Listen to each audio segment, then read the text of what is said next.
నమస్తే welcome to mega 9 TV this is Akshaya. TTD మాజీ chairman YCP నేత Bhumana Karunakar Reddy selfie video release చేశారు.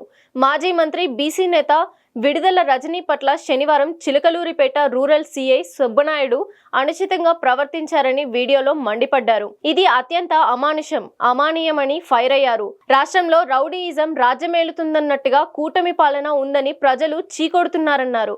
మహిళలకు రాష్ట్రంలో అసలు రక్షణ లేదని విమర్శించారు.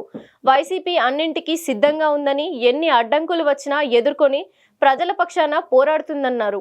నిన్న మాజీ మంత్రి శ్రీమతి విడుదల రజనీ గారి మీద సిఈ సుబ్బారాయుడు గారు ప్రవర్తించినటువంటి తీరు చాలా అమానుషంగా ఉన్నది.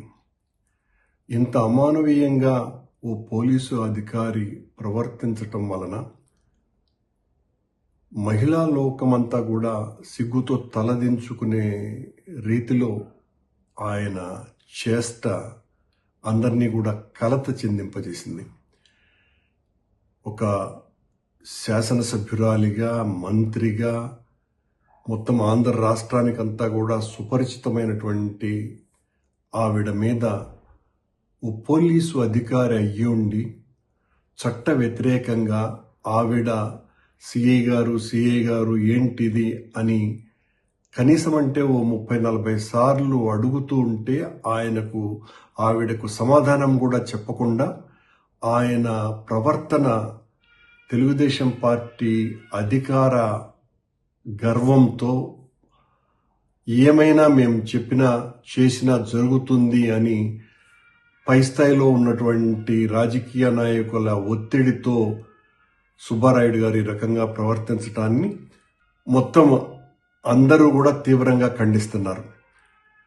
ఇది చాలా సిగ్గుపడాల్సినటువంటి విషయం. ప్రభుత్వంలో ఉండి బాధ్యతాయుతమైనటువంటి ఒక ఉద్యోగం చేస్తూ చట్టం విధులు అన్నీ తెలిసినటువంటి వ్యక్తి రాజకీయ నాయకుల ప్రాపకం కోసమని వాళ్ళ అండదండలు చూసుకొని వాళ్లకు మేళ్లు చేయించాలా అన్నటువంటి ఆలోచనతోటి సుబ్బారాయుడు గారు ఈ రకంగా చేయటంని తీవ్రంగా ఖండిస్తున్నాం.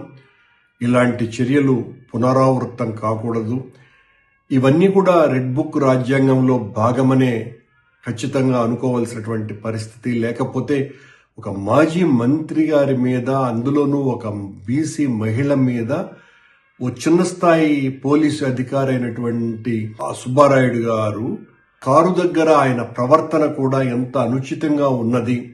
అది ఒక పోలీసు అధికారి లాగా కాకుండా ఏదో ఒక రౌడీ ప్రవర్తించినట్టుగా వ్యవహరించినట్టుగా ఉన్నదే తప్ప పోలీసు అధికారి బిహేవ్ చేసినట్టుగా లేకపోవటము, ఇవన్నీ కూడా దేనికి సంకేతాలు?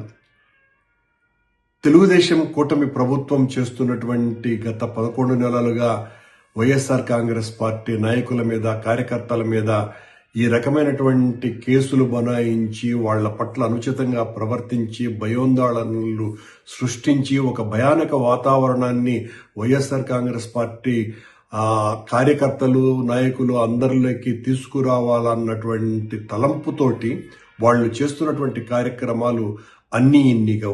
మొన్న కల్పన అన్నటువంటి ఓ దళిత ఎంపీటీసీ మహిళ మీద అర్ధరాత్రి 3 గంటలకు పోయి అరెస్టు చేయటము గుంటూరు జిల్లాలోనే. ఇలా మహిళలను చూడటం లేదు, చిన్నపిల్లల్ని చూడటం లేదు, విద్యార్థుల్ని చూడటం లేదు. ఎవరైనా కూడా తమని ప్రశ్నించినారు అంటే తట్టుకునేటువంటి పరిస్థితుల్లోనే లోకేష్ బాబు గారు కానీ, చంద్రబాబు నాయుడు గారు కానీ ఉండకపోవటం చాలా ఆశ్చర్యంగా ఉన్నది. ఎంతో కాలం సాగవివన్నీ కూడా ప్రజలందరూ కూడా గమనిస్తున్నారు.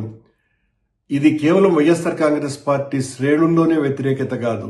మొత్తం ఆ వీడియోలు చూసినటువంటి ప్రతి ఒక్క తెలుగు హృదయము కోపంతో రగిలిపోతున్నది, ద్రవించిపోతున్నది.